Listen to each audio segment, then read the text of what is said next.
and Wax program with Fibber McGee and Molly, brought to you each Tuesday in America and by transcription and shortwave broadcast to our men in uniform overseas.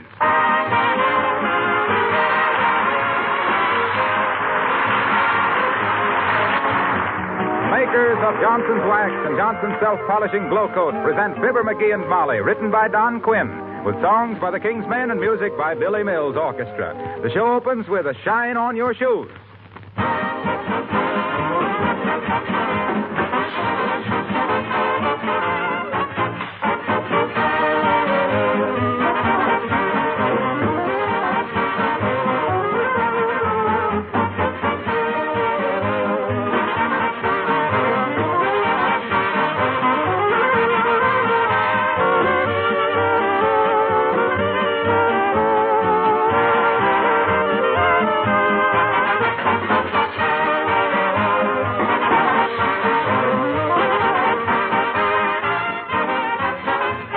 If you don't know the best way to take care of the finish of your car, will you let me make a suggestion?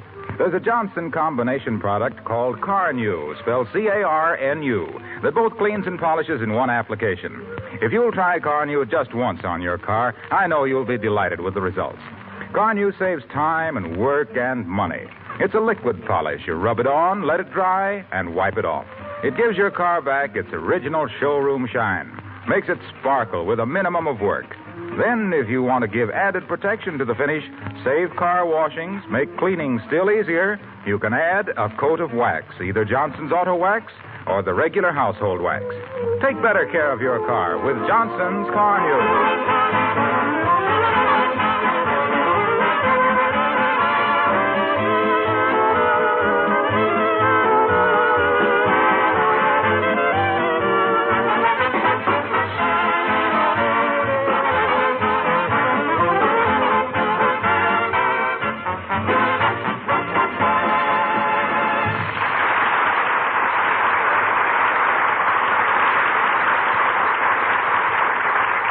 Well, sir, espionage has come to Wistful Vista. At least Fibber McGee thinks so.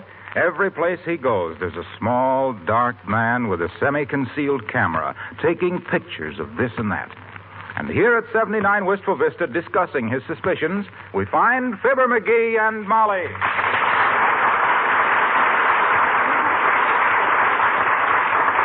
I'm telling you, Molly, the guy is a spy. Every place I go, there he is, snapping pictures. Click, click, click, all day long, with that little camera. Well, where, for instance? Outside the Elks Club, and down by the bridge, and near the railroad station, the powerhouse, and every place. Well, I don't know, McGee. Somehow I can't think of the Elks Club as a military objective. Though it might be classified as an ammunition dump. What you mean? Well, there's so much lead sitting around there.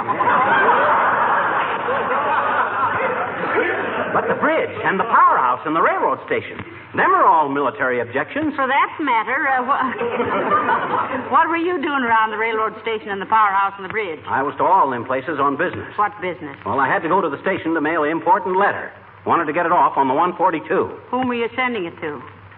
The National College of Self-Improvement in Harmonica Playing.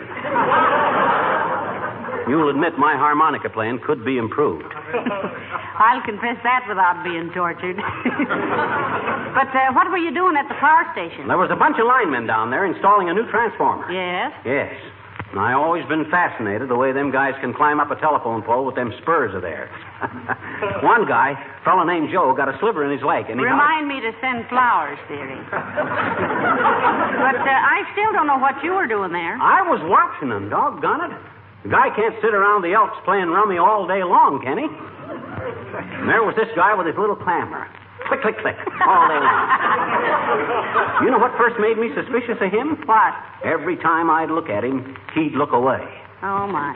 Yeah. McGee, I love you, but don't get the idea that everybody who doesn't like to look at you for hours at a time is a foreign spy. Heavenly days, the whole country will wind up in a concentration camp. And just the same, there was something fishy about that guy. I think he's another Harry Matty. A what? A Harry Matty. You know, a spy. Harry Matty was shot in the last war when they caught her trying to conceal... No. That was Mata Harry. I can't be bothered with little details about... Come in. Oh, hi, Latrivia. Why, hello, Mr. Mayor. Good day, Mrs. McGee. Hello, McGee. Do I understand that you called my office this morning? I certainly did, Latrivia. They told me you were in a council meeting and couldn't be bothered. Couldn't be disturbed, I believe she said. Well, what's the difference? You don't seem to realize, Latrivia, that you're working for us. We pay you. You're just a public servant, and we're the public. When we want something, you ought to snap out of it. Huh? Don't talk like that to Mayor Latrivia. What'd you call him for, anyway? Yes, I'd like to know, too, McGee. Like most taxpayers, you seem to labor under the delusion that public officials should come running to wipe your little noses every time you sneeze. If Mrs. McGee will pardon my plain speaking. Mrs. McGee loves it. Look, Latrivia, I wanted to report a suspicious-looking guy that's hanging around town. McGee, if we arrested every odd-looking man in this town, Wistful Vista would soon be known as the deserted village. It would be a ghost town. Well, McGee thinks this man was a spy, Mr. Mayor. He is a spy. I'm convinced. He takes pictures, click, click, click, all day long, of everything of importance in this town. He's been following me for 2 days now. He carries a camera under his coat. Does he look intelligent? No. He looks like he'd had nothing above his eyes but sinus trouble. But that don't mean that... I'm inclined to take it lightly myself, Mr. Latrivia, but maybe it would be better to investigate. Very well. I'll have him picked up for questioning. Do you wish to sign a complaint? Sure I do. Oh, well, then if you were wrong, dearie, there'd be nothing against you but a charge of false arrest, malicious prosecution, and invasion of private rights. That's all. You might get out of it for as little as $100,000 in damages. Why don't I keep my big mouth shut? Forget picking him up, Latrivia. I'll get the goods on him myself. He thinks he's trailing me. Well, I'll trail him. Well, what fun. Can I play, too? And if we all join hands, we can keep better track of each other. Well, if that's all you wanted, McGee, I'd better be running along. Wait a minute. Look out the window, McGee. Huh? Where? Under that big tree across the street. Is that the man? You mean the one looking this way with his hat pulled down over his eyes? That's him. That's the guy. What's he doing? Looks like he's focusing a camera on your front door, McGee. If they come out good, I'll take a dozen. This is no time for joking, Molly. Look, Latrivia, you walk down the street and we'll see if he follows you. Me? Scared? No. I'll keep my mouth closed so he won't plant a bomb under my bridges. Oh, I'll call you from my office and see what happens. we'll be watching. Goodbye, Mr. Mayor. Goodbye, Mr. McGee. And, Latrivia, Yes?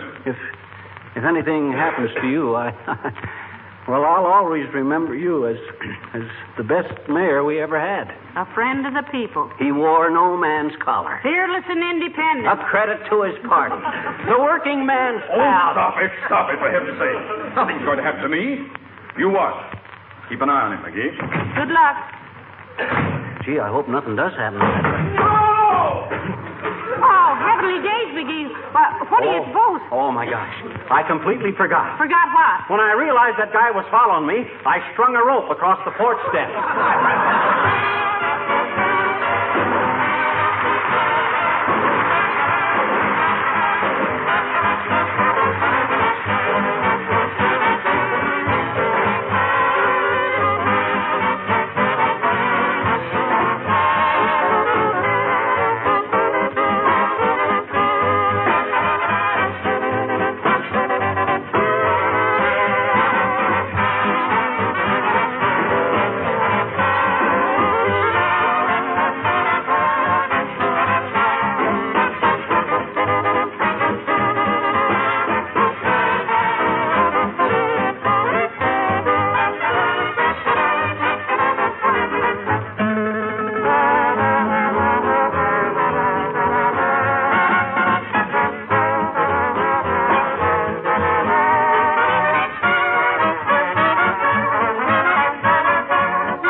He didn't follow the mayor at all. What'd I tell you? It's me he's after. Well, I don't know why he should be interested in you. You don't have any military secrets.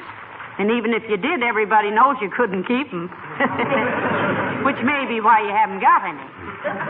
Maybe them guys have discovered what I'm working on. Well, then they're smarter than I am. What are you working on? You won't tell? Certainly not. Okay.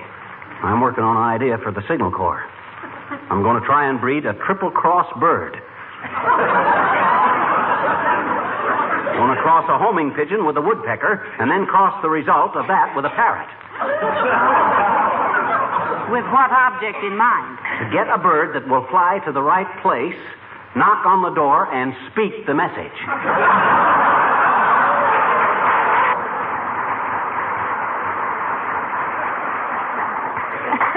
That's marvelous. Why don't you work an ostrich in there, too? Huh? Then if pursued by an enemy, he can stick his head in the sand and they can't hear what he says. Say, maybe you got something. Oh, no. That ain't practical. I thought for... Uh-oh. Wonder if that's him. No. He's still across the street. Come in. Well, I'll be a Horatio K. Boomer. Hello, Mr. Boomer. Good day, my dear. And a messy May morning to you, monkey face. Just what is it that you think you can do us for today, Boomer? Now, that's no way to talk to a guest. Or anybody else, McGee. Maybe Mr. Boomer has a very legitimate reason for this intrusion, or this visit. Certainly have, my Pippin, certainly have. Salvaging metal for the government. Wanted to see if you had any gold or silver lying around that you can spare. Gold or silver? That's what I said, pistachio puss. Now, let me see. We could start with this gold wristwatch of yours, needle nose, and maybe we... Let go of my watch, you nimble-knuckled nephew of Nicodemus. We won't give you a thing, Mr. Boomer, unless you have some proper credentials. I'll say not. You're as crooked as a plate of spaghetti. I wouldn't trust you as far as I could nudge the Normandy. Let's see your credentials. Why, certainly. Credentials, have them right here someplace. Now, let me see. Here's a fresh package of bubble gum. Take it, my boy. What does he want with bubble gum? Don't know, my dear, but I always carry it in case I meet some little blowhard. How would I put those credentials? Maybe you forgot to forge any. No, I spent all yesterday afternoon. What was I looking for? Oh, yes, credentials. Here's a short length of lead pipe. Had to work on a little drip last night.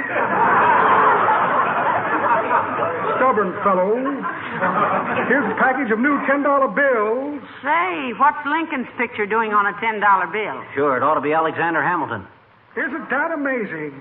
And that stupid engraver of mine majored in American history at Leavenworth. How are those credentials? Here's a small woman's handbag. Given up trying to take them from large women. And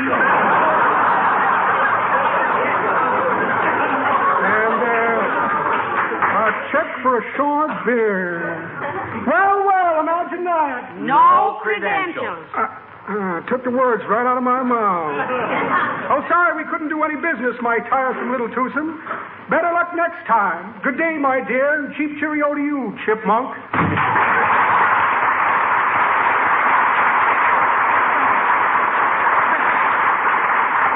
Say, I wonder where Mr. Boomer's been all this time. When a guy like him ain't been seen any place for exactly 90 days, you can draw your own conclusions. Hey, look, that spy is still out there. I think I'll go out someplace and see if I get followed some more. Oh, no, don't, McGee. Something might happen. Oh, I can take care of myself. I'll wear my badge. Which one? Junior G-Man or chicken inspector? Those are just gag badges, Molly. I got a deputy sheriff's badge from Peoria. See? Oh. Yeah. You going to make him follow you all the way to Peoria?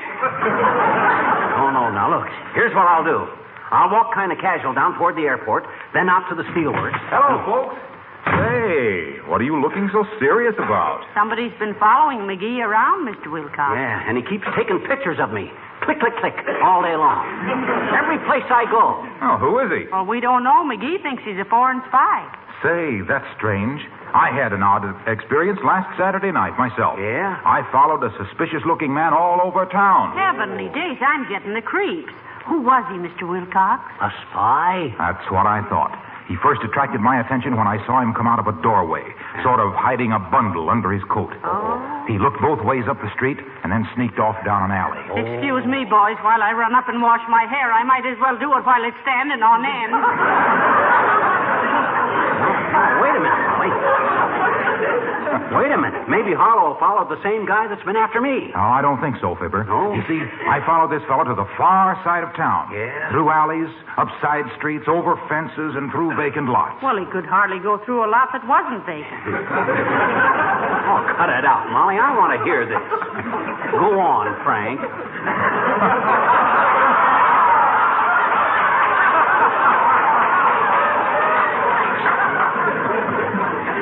Well, finally he looked around cautiously and ducked into a garage. I crept up and peeked through the window. I'll bet he was a bootlegger with a boot for one of his tires, huh? No, sir. No, sir. He took a container of Johnson's car new from under his coat, and in almost no time he had a dull, dingy-looking jalopy looking like it just came off the sales room. You know how car new cleans and polishes in one application, gives a beautiful luster with a minimum of effort. Well, sir? Now, wait a minute, Wilcox. What the Sam Hill was he sneaking around town for? Why wasn't he proud to be seen with a container of car new like everybody else? That's what I asked him. He said he didn't want anybody to tell his mother because he was surprising her by polishing her car for Mother's Day.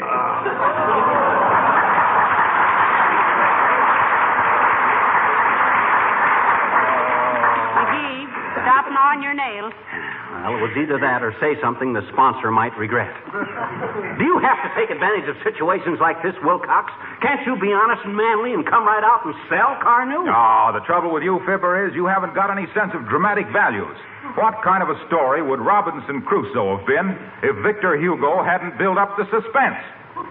Well, let me know if your spy is carrying car new, too.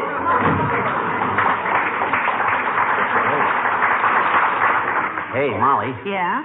Did Victor Hugo write Robinson Crusoe? Why, of course not. It was written in the first person, so Robinson Crusoe must have written it himself. Well, that's what I thought. Everybody knows Victor Hugo wrote Sherlock Holmes. No, dearie. That was Mark Twain. What did I say, Victor Hugo? Yeah. I meant Mark Twain. Well, anyway, hey, what's the matter? McGee, that man is still there and still watching this house. Oh, he is he? Give me my hat. I'm going out and find out. No, McGee, be careful now. Those men are ruthless and cruel, you know. What do you think I am, a Casper milkshake? I can handle them. First, I'll chop him across the throat with the edge of my hand like this. Ooh. Oh, say, if you were as dangerous to other people as you are to yourself, I wouldn't let you out of my sight.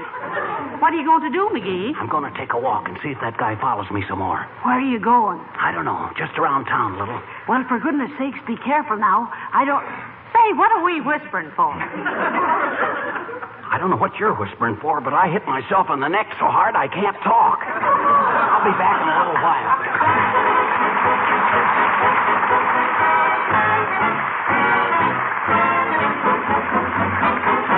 The King's Men sing America's Calling.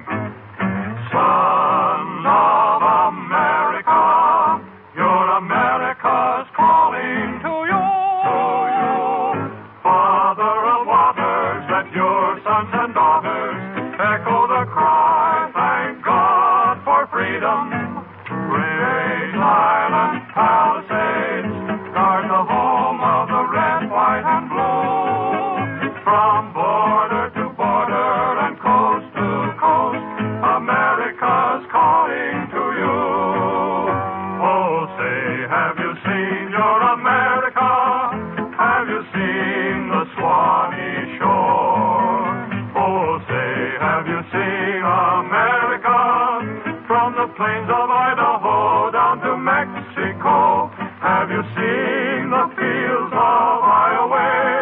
Have you crossed the great divide? Have you seen all the glories of Washington?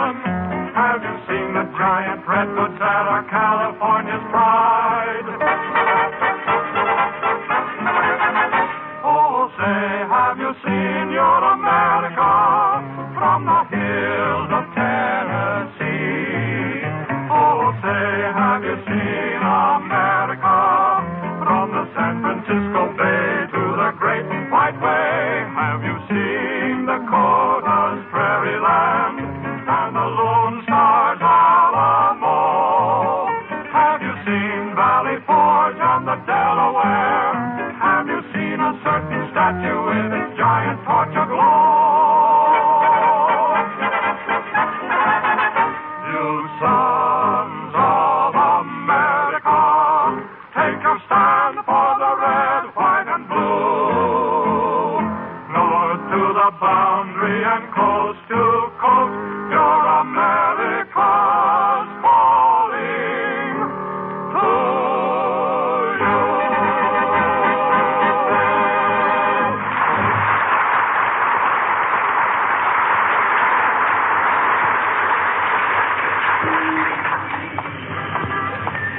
That guy still behind us, Molly? Yes, he just ducked into a doorway. I'm glad you decided to come with me after all. Two of us can watch him better than just one.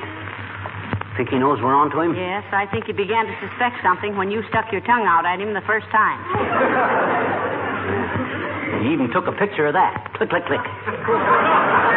I'm getting tired of being a photographer's model for a doggone foreign spy. Click, click, click, all day long. Getting on my nerves, too, McGee. I really think you ought to call the FBI. Okay, I'll duck into the cigar store down there and call. You wait outside and see what he does. I will not. I'll come in with you and watch him through the window. I'm not going to be kidnapped and taken to Germany on a submarine. You know how I get seasick. Oh, they won't do anything. Uh-oh. Uh-oh. Look who's coming down the street. Mrs. Uppington. I wonder what she's looking so important about. About 3/4 of the time, if you'll ask me. Should we tell her about that spy following us? I think we better. He might take her for overage battleship and scuttle her. It's unthinkable that she'd be thinkable, though. And hello there, Abigail, darling. Oh, how do you do, Mr. McGee? And Mr. McGee? Hi, stranger. You know you're in danger? I beg your pardon, Mr. McGee. In danger of what? Look, Abigail, you see that fellow over there? He's a spy. Good heavens, not really. Do you suppose he could have escaped from some Alfred Hitchcock picture? Don't take this so lightly, Uppy. For all we know, he may be planning to blow this whole town up tomorrow night. Oh, but he can't do that. Huh? I have a bridge party planned for next Friday. Even Boston couldn't put a war off for a tea party, Abigail. This man is dangerous. You know, he's been following McGee all day long, taking pictures and sneaking around like a regular easel. You mean weasel, Molly? Yes, an easel is used for pictures. Well, that's what they're using him for. Now, you be careful, Abigail. You know, he's seen you talking to us, so he may include you in his dirty work. Yeah. I think this whole thing is simply ridiculous. I have a good notion to walk over to him and demand an explanation. You won't think that's such a good notion if he pulls a gun on you. That is absurd. It's against the law to discharge firearms within the city limits. Well, maybe so. But now we're telling you, Abigail, he's a dangerous character. Well, what should I do? Just walk on unconcerned, Uppy. I'm calling the FBI in a minute. Yeah, just take it easy, Abigail. We'll let you know what happened. Oh, well, thank you very much for warning me. Oh, I do hope this spy is caught. I should be so helpless in a concentration camp. Why you particularly? Well, Miss McGee, you know how difficult it is for me to concentrate. Well,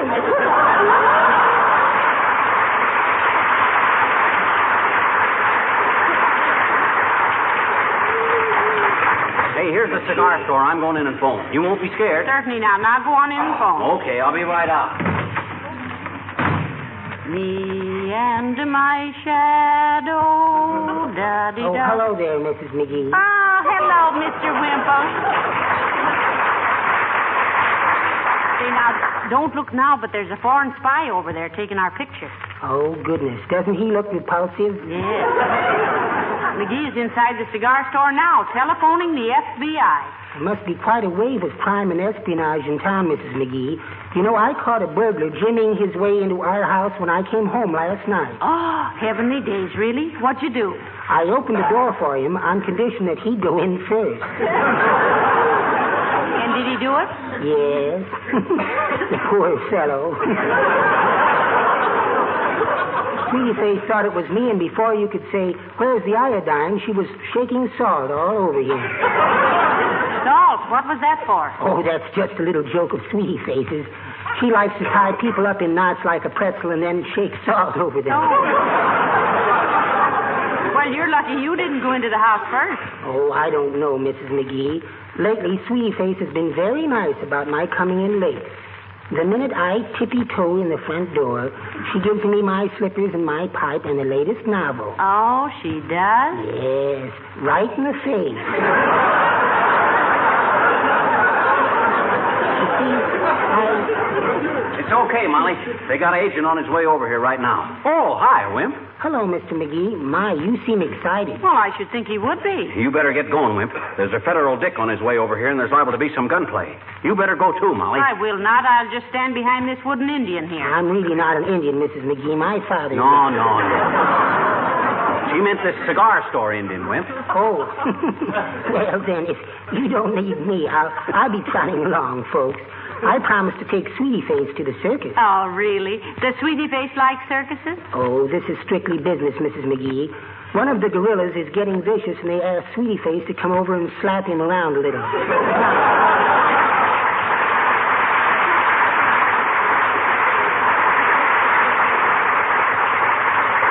Well, what did the FBI say when you called them up, dearie? Oh, they said they were getting a lot of phony tips these days, but they couldn't afford to ignore any of them, so they said they'd be right over.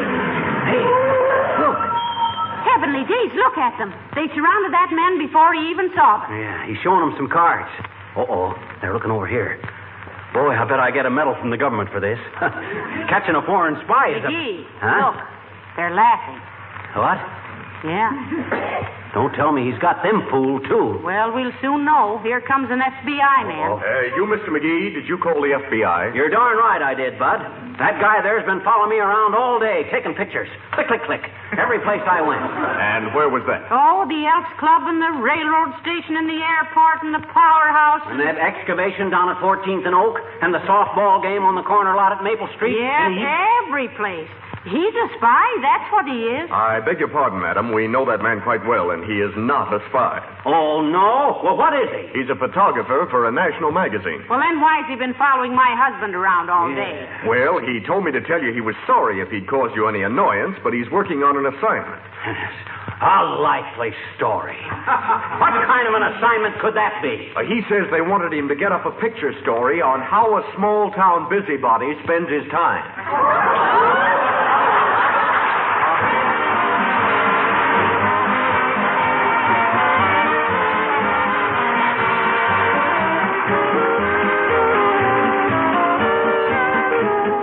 Any old rags or rubber or metal today, ladies?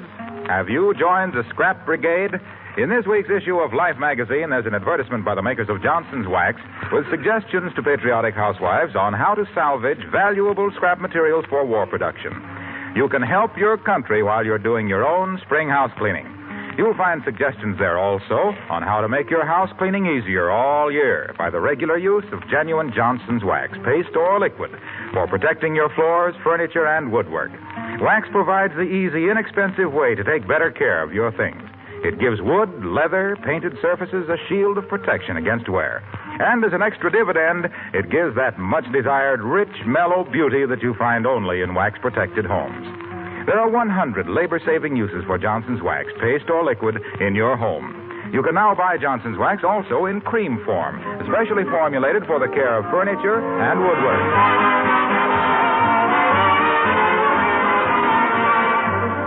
Hey, Molly. Yes? You know what? No, what? I think that guy fooled them government fellas. I still think he's a spy. Oh, you do? Yes. You know what I'm going to do? I'm going out for a walk and see if he follows me anymore. Oh, my. Yeah. Ladies and gentlemen, those of you who arrived late may remain for the next show. This is where you came in. Good night. Good night, all.